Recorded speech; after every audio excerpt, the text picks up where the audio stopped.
अस्सलामु अलैकुम वरहमतुल्लाहि वबरकातुह। तो दोस्तों, आज हम लोग शुरू करने वाले हैं नूरानी कायदा का कोर्स। आज हम लोग पहला तख्ती पढ़ेंगे नूरानी कायदा का, और हम लोग पूरी नूरानी कायदा को इसी तरीके से पूरे अच्छे से समझेंगे और कुरान शरीफ पढ़ना सीखेंगे। तो चलिए शुरू करते हैं। अऊज़ु बिल्लाहि मिनश शैतानिर रजीम, बिस्मिल्लाहिर रहमानिर रहीम। तख्ती नंबर 1, मुफरदात। मुफरदात का मतलब होता है अलग अलग हरफ, मतलब अलग अलग हरफ। जैसे ये अलिफ बा ता, ये अलग अलग जब लिखे हुए हैं तो हम लोग इसको मुफरदात बोल लेते हैं। और अगर ये सब वर्ड मिल के अगर लिखा जाए तो इसे हम लोग मुफरदात नहीं कहते हैं। जैसे यहाँ पर देख सकते हैं आप, ये सब बा सीन ये सब मिल के लिखा हुआ है, इसको हम लोग मुफरदात नहीं कहेंगे। और जो अलग अलग है उसको हम लोग मुफरदात कहते हैं। जैसे आप यहाँ देख सकते हैं, हम लोग हिंदी में का खा जैसे ये सब अलग अलग दिखते हैं ना, तो इसको हम लोग मुफरदात कहेंगे। और अगर मिला के लिखते हैं तो इसको मुफरदात नहीं कहेंगे। और इसी तरीके से इंग्लिश में भी ABCD अलग अलग है, और अगर हम लोग मिला के लिखते हैं तो उसको मुफरदात नहीं कहेंगे, और अगर अलग अलग है तो उसको मुफरदात कहेंगे। मतलब इसको इंग्लिश हिंदी में नहीं होता है, मैं बस समझाने के लिए लिखा हूँ। असल में अरबिक में ऐसे ही होता है, ठीक है। तो चलिए शुरू करते हैं। बिस्मिल्लाहिर्रहमानिर्रहीम। रब्बी यस्सिर वला तुअस्सिर वतम्मिम बिल खैर वबिका नस्तईनु या फत्ताहु रब्बी ज़िदनी इल्मा। ये दुआ है, ये बस आप याद कर लीजिएगा, या फिर अभी याद नहीं भी करिएगा तो चलेगा। जब आप नूरानी कायदा पूरा मुकम्मल कर लेंगे तो ये दुआ आप खुद से पढ़ सकेंगे, खुद से आप हिज्जे करके पढ़ लेंगे। तो चलिए अब शुरू करते हैं। अलिफ बा ता सा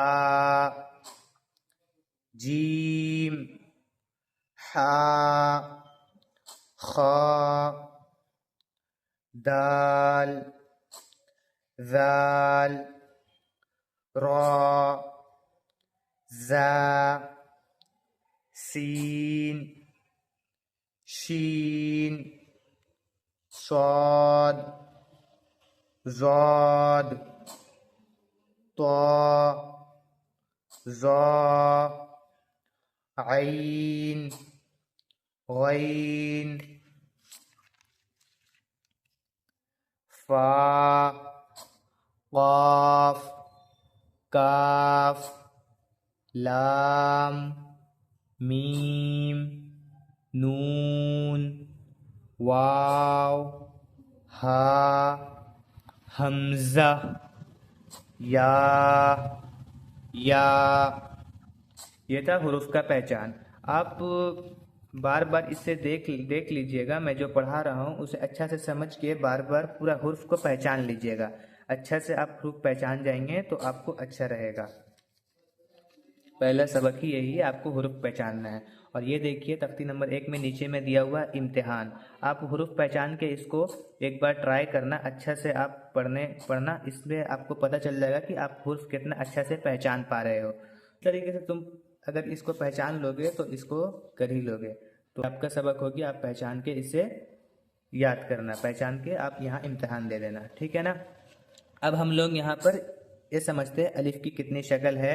मतलब जैसे ये सब वर्ड है ना, ये सब वर्ड जितना है अलिफ बा ता, ये सब के शक्ल होते हैं, अलग अलग शक्ल होते हैं, मतलब साथ में मिला के लिखा जाता है। जैसे हम लोग इंग्लिश में भी लिखते हैं ना, जैसे आपका देखिए ये ए हो गया, और ऐसे भी ए होता है। जैसे अलग अलग शक्ल है, दो शक्ल है, मतलब स्मॉल लेटर और कैपिटल लेटर।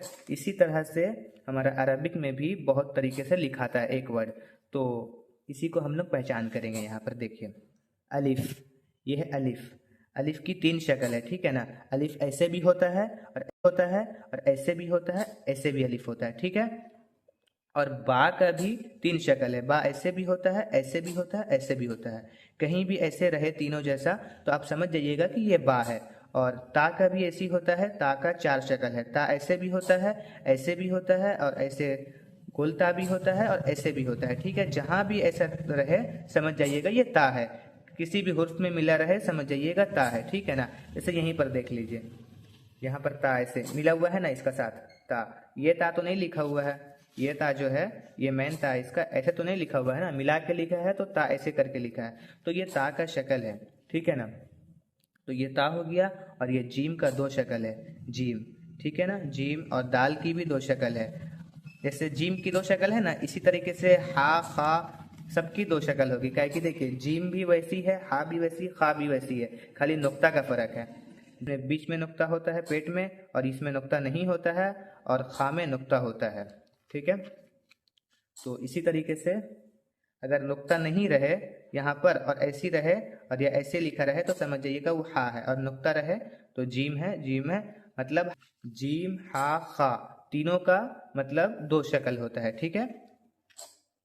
उसका बाद देखिए ये हो गया आपका दाल, और दाल, दाल का दो शक्ल होता है, दाल ऐसे करके भी लिखाता है और ऐसे करके भी दाल लिखाता है, ठीक है ना। और ये हो गया आपका आइन, आइन का भी तीन शक्ल होता है, ये आइन ऐसे भी लिखाएगा, ऐसे भी लिखाएगा, और इस तरह से भी लिखाता है आइन, ठीक है ना। को कहीं पर दिखा भी देते हैं, जैसे देखिए देखिए ये लिखा हुआ है आइन, आइन है ये, ता का बगल में आइन है, देखिए आइन का ऐसा शक्ल दिया है, देखिए यहाँ पर है लिखा हुआ, देखिए ये वाला है ना, ऐसी शक्ल सेम है। तो आइन का भी तीन शक्ल होता है और फा का भी तीन शक्ल होता है, ये देखिए फा है, ये भी फा है, ये भी ऐसे भी फा होता है, ठीक है। और काफ की भी तीन शक्ल होती है, ये काफ है, ये काफ है, ये काफ है। लाम की भी तीन शक्ल होती है, लाम लाम लाम। और ये मीम है, मीम की तीन शक्ल होती है, मीम मीम। नून नून नून नून। और ये हा है, हा की चार शक्ल होती है, हमजा की तीन शक्ल होती है, या की तीन शक्ल होती है। तो सबसे पहला काम है आपका ये इसको पूरा हुरूफ को पहचानना। सबसे पहले आपको पूरा हुरूफ को पहचानना है, आप अच्छा से हुरूफ को पहचान लीजिएगा। मैंने आपको बता दिया है तख्ती नंबर एक, मुफरदात, मुफरदात मतलब होता है अलग अलग हर्फ, अलग अलग हर्फ, जैसे इंग्लिश में होता है, हिंदी में होता है, वैसे अरबी में भी होता है। तो अरबी में जैसे अलग अलग हुर्फ होता है, उसको हम लोग अलग अलग जब लिखा हुआ है उसको हम लोग मुफरदात कहते हैं, ठीक है ना। तो ये आपका मुफरदात मैंने बता दिया, और ये सब मुफरदात है, और सब वर्ड को आपको पहचानना है। अच्छा से जब पहचान जाएंगे उसके बाद आपको यहाँ इम्तहान दे देना है पूरा, मतलब पूरा ये अलग अलग करके सब वर्ड लिखा हुआ है कि आप पहचान सके, समझे ना। जैसे यहाँ पर देखिए लाइन से नहीं लिखा हुआ, यहाँ अलिफ पहला है लेकिन यहाँ पर ता पहले लिख दिया है, जैसे ता यहाँ पर है, और तो आप मतलब समझ रहे होंगे अलग अलग करके लिखा हुआ है, ठीक है। सबसे पहले आप हुरूफ पहचान लीजिएगा, फिर यहाँ इम्तहान दे दीजिएगा। उसका बाद आप जब हुरूफ पहचाने रहेंगे ना, तो फिर इस सब जितना अलिफ बा ता जितना लिखा हुआ है, इसी के बेसिस पर आप इसका शक्ल भी जान पाएंगे। जैसे अलिफ का मेन शक्ल ये हो गया, इसका दो तरह का और होता है उसके अलावा। बा का मेन ये हो गया, और बा का दो तरह का इसके अलावा और होता है, तो ये आप अच्छा से पहचान पाएंगे, ठीक है। तो तख्ती नंबर एक मैंने अच्छा से समझा दिया है। आई होप आपको ये वीडियो पसंद आई होगी। अगर ये वीडियो पसंद आई है तो इसे लाइक ज़रूर करना, और इसी तरह की वीडियो के लिए चैनल को सब्सक्राइब कर लेना। और हम लोग अभी पूरा नूरानी कायदा इसी तरह से पूरा समझेंगे, और इंशाअल्लाह ताला हम लोग कुरान पढ़ना भी अच्छे से सीख जाएंगे बहुत ही जल्द।